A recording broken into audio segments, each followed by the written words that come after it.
idea of the double down is her head is on, her chin's on the ground.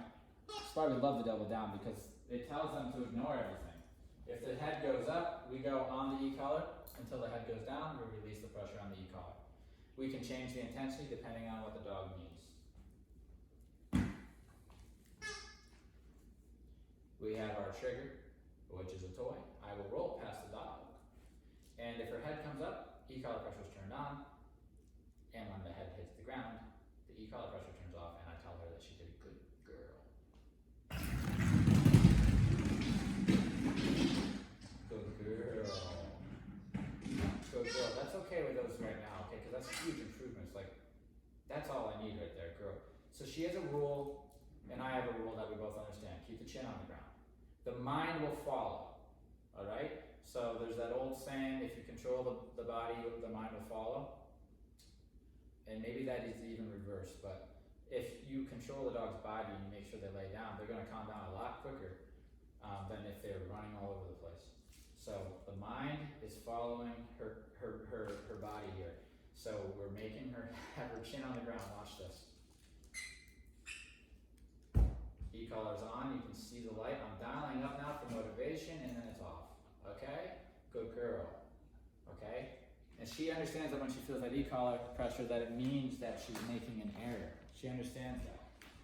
Alright? Because we taught her that. If she doesn't know that that e-collar pressure is me, and it's as basic as her understanding that it's her behavior that she needs to change in order to have her turn off, then you get a dog who's confused, and then it doesn't look like this. It looks bad. Right? You turn on the e-collar pressure and the dog starts spinning in circles. So we did our proper foundation training, and now we're able to teach. And then she whines. This is the one that gets her. So this is a good toy to use. Now, followed by one tap on the e-collar, mild. It was at a 10. If I have to address that again, it will be firmer. There's another rule in our system that we follow and that our owners follow when they go home. And that is the intensity of the correction goes up the more we ask. So she whines. That's not right. I'll say no. I might not even correct if it's just a mild thing. That's just marking and saying, hey, that's off, that's against the rules, right? If she whines again, then I say no and give a correction. That's firmer than the first. If she whines again, then the third time is firmer than the second time.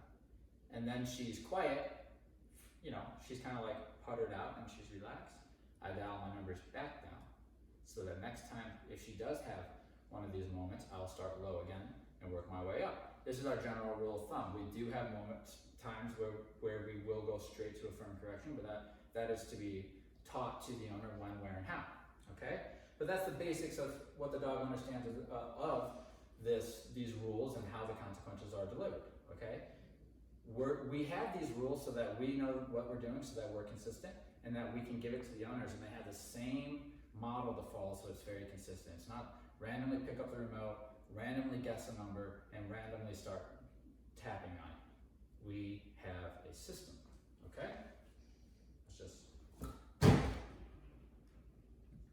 Now that was pretty justified for her. Good girl. Good girl. That's a good girl. Another thing I taught her is not to lift her head up. Well, I'm still teaching her. When I come over to pet her in her double down too. So she lifted her head up, I'd kind of pull back. No, she'd go to put her head back down. I'd come back, right? So she's a smart girl, and a lot of dogs are very smart. And they can understand these things.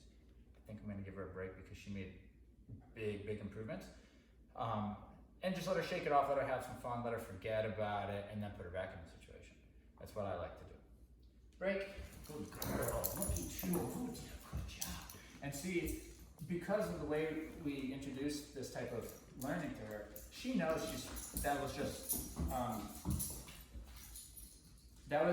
those rules just applied during that situation, during that command. As soon as I released her by saying, great, we got our 7-month-old puppy back, right? And she's ready to go. But at any time, we can say, enough of that, go lay down. Which will save your sanity if you're living with a dog. That's kind of crazy, right? Because you don't mind watching this, like, this is nice, this is fun. But then an hour later, you're like, it's not fun anymore, okay? So we need to be in control of allowing free time and then ending it, and making sure that we treat it kind of like recess at school, where it's not, the kids can't just walk away from the desk whenever they want to stop working and just go out and have the recess. It's scheduled, right? So I'm giving her free time, but it's on my clock. As soon as I say it's time to leave the park, the kid can't come tugging out my jacket telling me we're gonna stay a little longer, okay? So I'm gonna put her in her kennel this time, just to give it a little variation. She's doing wonderful. She's a fantastic dog. She really is. She just needs to learn these very specific, rules that are gonna help her live peacefully with her family. So let's see what we can do here. Okay, so when I go to give her a command, remember it means play has to stop. Okay, so we're on our system so we know one Mississippi and then a correction is needed. Come. Good girl. That's a good girl. Now what I'm doing here? Good girl. You see me feed that time. Good girl. Count. That was her best by far. That was her best performance. Now, I told her to go on the count. There's rules upon rules around here, isn't that crazy? Rule of the count. You go in when you're told and you come out when you're told, right? So, I didn't tell her to stay. I'm gonna see if she remembers this, and if she doesn't, and she just steps out, that is the most valuable way and quickest way for me to teach her not to step out without me telling her. By letting her step out and make the mistake, and then saying, no, go back into the count. That is the clearest way that I can tell her not to get out of the count. Okay? Let her make the mistake. So I walk away, I'm gonna let her make the mistake. If she does not make the mistake, and it seems like she remembers this boundary and she understands it, she lays down, then I go over there and say, good girl, and I might drop a little food in front of her. Okay, so it's all about putting them in these situations and then saying, I like that, I don't like that. Don't do that again, do this, okay? That's what it's all about, over and over and over and over again until our dog has good judgment and knows how to live with a family and knows how to respond without being a nuisance, okay? Good, I didn't call her a nuisance, no. There you go. Okay, so she laid down, like she's been through it before, but the first time, she's gonna make the mistake, but you're ready for it, because, right, you're thinking, you left that door open on purpose, you know your plan. The dog steps out, you mark it with no, which tells her, oh, I did something wrong. E-collar pressure turns on, low, because we use a dial-up method. We dial up until we see that the dog is aware of the e-collar, and then we say count, right? The dog gets in the kennel, e-collar pressure turns off. Learning moment. Take a breath, let the dog take a breath, repeat. The dog will do much better this time. So let them know that by no correction and then saying good job. That's what I want you to do tomorrow. It's what I want you to do next time. It's a lot of work, but it's very interactive with your dog. And a lot of people like that. A lot of people like, once they start doing it, you realize you bond more because you're putting so much attention on them. And they're putting it on you. You guys are really becoming a working team, a unit, And so,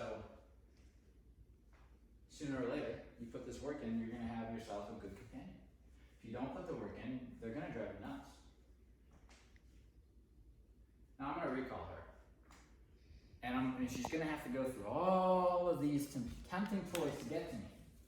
It's another drill here or exercise you can do. Good for proofing your recall command and making sure that they really respect and understand the rules. The rule about recall is, and the only way to teach her is to really put her in the situation. When you start recalling to your handler, if you stop at any time to check out a toy, sniff the grass, maybe go ponder over here real quick, you get corrected until you're back on that trap straight to your owner, right? So I'm going to pretend she's going to come right out of that kennel and she's going to come straight to me, right? So I'm going to then put something on either side for now and see if she's going to go and check those out. and that'll give me an opportunity as soon as she veers off the path, I will tap and correct on the e-collar, and then I'll beep to say, come again, so she understands what she needs to be doing. We try to correct and then direct. It's as simple as saying no, correct on the e-collar, come. Let's see how she does. I have no idea. Come. Good girl. Good. This face here, she's looking for a reward.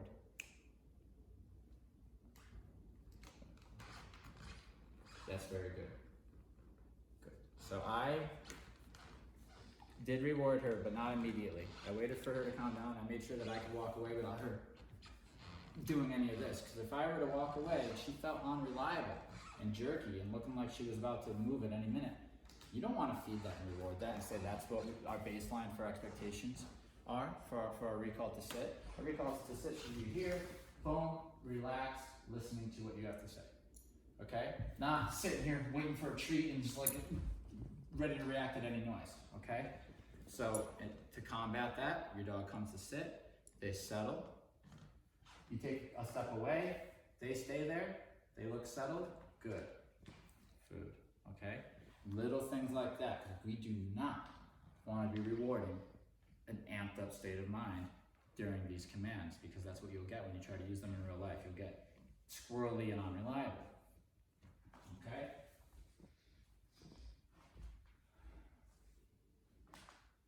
So now I have her in a down, right? She's in the down. She recalls to a stay command. She goes in the down, it makes her feel better. So this is what she does when she assumes she has to stay there for a while, and she's right. Now, if I want to have a little firmer of a conversation with her, to say, listen, there's going to be some shit happening over here, and I need you to leave it alone. Double down. That double down is just an extra layer of security. We're basically telling her, hey, no bullshit right now. Put your chin on the ground. Be patient. Let all this stuff happen, whatever it is. It could be anything. It could be guests. It could be construction. It could be dogs. It doesn't matter what it is. What matters is she breaking your rules or not, right? Great. Good girl. Good girl.